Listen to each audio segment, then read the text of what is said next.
Guatemala es un país único. Es un país de tierra muy fértil, con una extensión de tierra bastante considerable.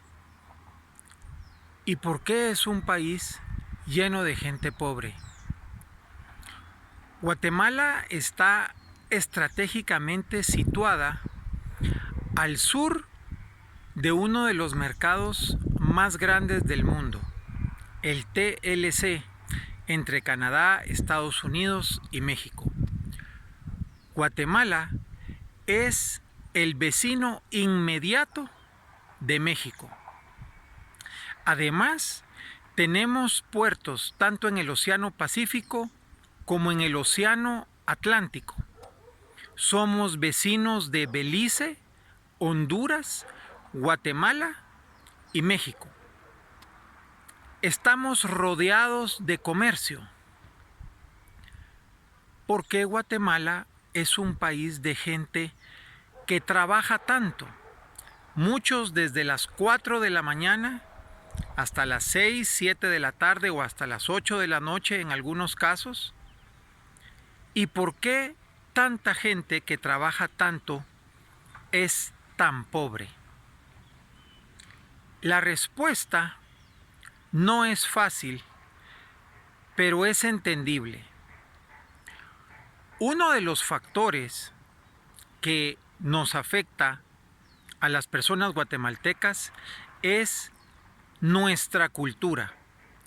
Esta mezcla de indios o indígenas con extranjeros o con los descendientes de los extranjeros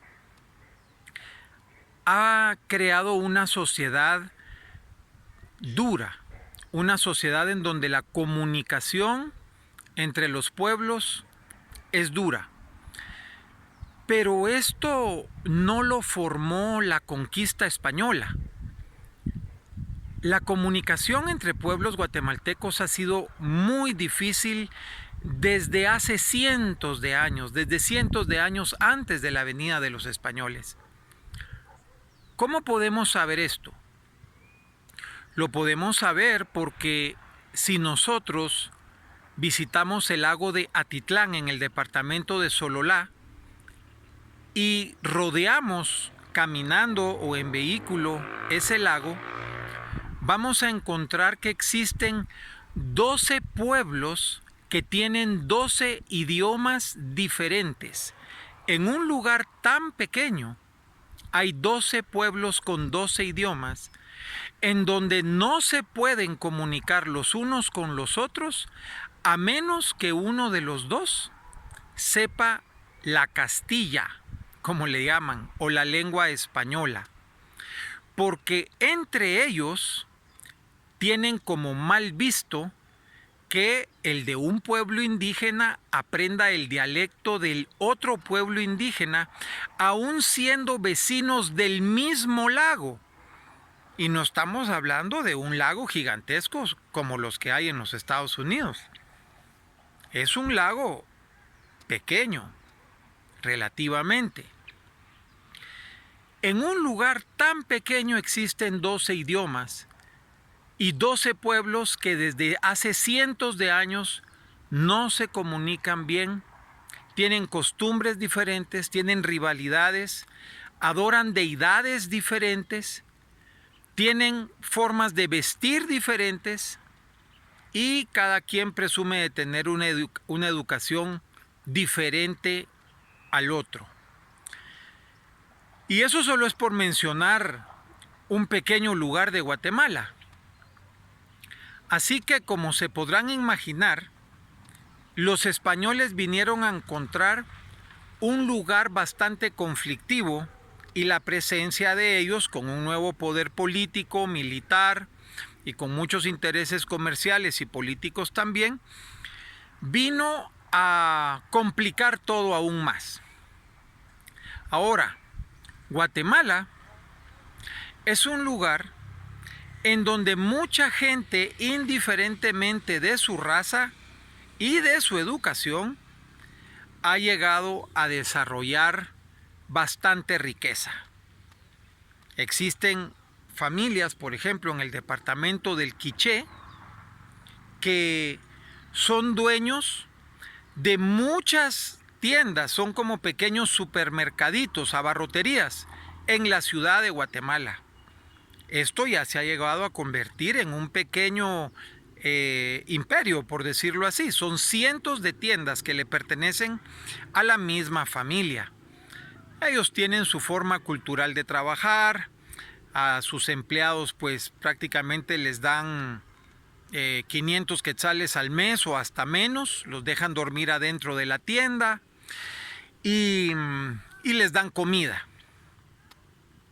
Y ellos se sienten que están como que les dan un lugar donde vivir y pasan temporadas ahí, pasan 6 meses, después se intercambian con el primo y el otro se va de regreso al Quiché. En fin, tienen sus maneras de trabajar. No estamos haciendo ninguna observación en el sentido de criticar de si cumplen o no con las leyes del Ministerio de Trabajo. Hay muchos negocios muy grandes de Guatemala, muchos comercios que iniciaron a través de actividades ilícitas.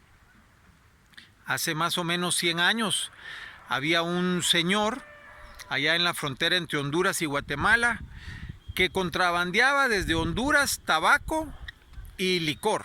Y después, pues aquello se convirtió en un negocio legítimo por un tiempo hasta que el señor se murió. Pero hay muchas historias sobre cómo se han hecho grandes empresas aquí en Guatemala. Por ejemplo, la cervecería, que se llama la Cervecería Centroamericana, todos saben que se inició pues por un privilegio que le dio un gobernante guatemalteco a un señor de apellido Castillo, y así se inició la famosa Cervecería Centroamericana. Con el tiempo, muchas de estas cosas se han empezado a ver como mal, pero la verdad es que históricamente así ha sido la creación de muchas empresas, no solo en Guatemala, sino que también en América Latina. La política guatemalteca se ha caracterizado porque personas muy mañosas y con una fuerza de voluntad muy fuerte, y personas pues que están dispuestas también a matar a cualquiera que se les ponga enfrente, se han puesto como meta el gobernar para vender privilegios y hacer grandes riquezas desde puestos de gobierno. Además de tener el privilegio de, como se dice por acá en Guatemala, sentirse la mamá de Tarzán. Todas estas cosas han mantenido a Guatemala en un atraso muy fuerte. En las montañas de Guatemala existen personas que viven exactamente igual que hace 500 años vivían sus antepasados. La capital de Guatemala parece más bien un pequeño condado de Florida, y los alrededores próximos a Guatemala, solo por mencionar un lugar, San Pedro Ayampuc, ya es un lugar sumamente abandonado, a pesar de estar adentro del mismo departamento de Guatemala en donde está la capital. O sea, Guatemala es un país con fuertes contradicciones, es un país como todos donde el más fuerte gana, existe la ley de la selva. Es un país donde la élite política, la élite académica y la élite económica se han conglomerado alrededor de una entidad educativa, que no vale la pena mencionar el nombre, pero una entidad que se vanaglorea de enseñar grandes, digamos, sistemas y reglas de ética, de comportamiento de las personas, de los gobernantes, de los comerciantes, y de todo el mundo en general. Curiosamente, las personas que les gusta mucho sentirse que están muy cerca de estos de estos grupos académicos, éticos, etcétera, etcétera, son personas que hacen cualquier cosa por dinero. Sus historias familiares lo han demostrado. Esas personas han sabido calibrar muy bien, le han sabido tomar muy bien la temperatura al pueblo de Guatemala en general, saben lo que el pueblo aguanta y lo que no aguanta, y ellos se han atrevido a desarrollar un sistema ilegal pero legal, por decirlo así, adentro del gobierno y de muchas instituciones. Estas empresas tienen en su nómina jueces, tienen en su nómina ministros, tienen en su nómina funcionarios en todo tipo de departamentos donde a ellos les interesa tener poder para poder controlar las cosas. Este tipo de personas, por ejemplo, consigue información de qué empresas internacionales quieren entrar a Guatemala para competir. Y si a ellos eso les estorba, pues ellos le pueden estorbar la entrada a Guatemala a esas empresas.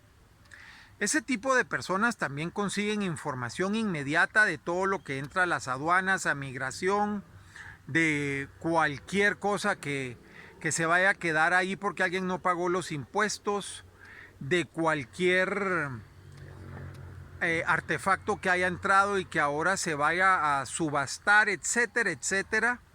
Este tipo de personas adquiere esa información inmediatamente. También saben qué licencias, por ejemplo, de comunicaciones el país va a sacar y las negocian desde antes de que salgan a la venta. O sea, ya todo está arreglado. Ese es el clásico dicho aquí para los asuntos legales en Guatemala. O sea, ya está todo arreglado de antemano. No te preocupes, las cosas legales solo son formalismos, pero las negociaciones ya se hicieron abajo de agua, como normalmente se dice. Esa es la razón por la cual Guatemala es como es.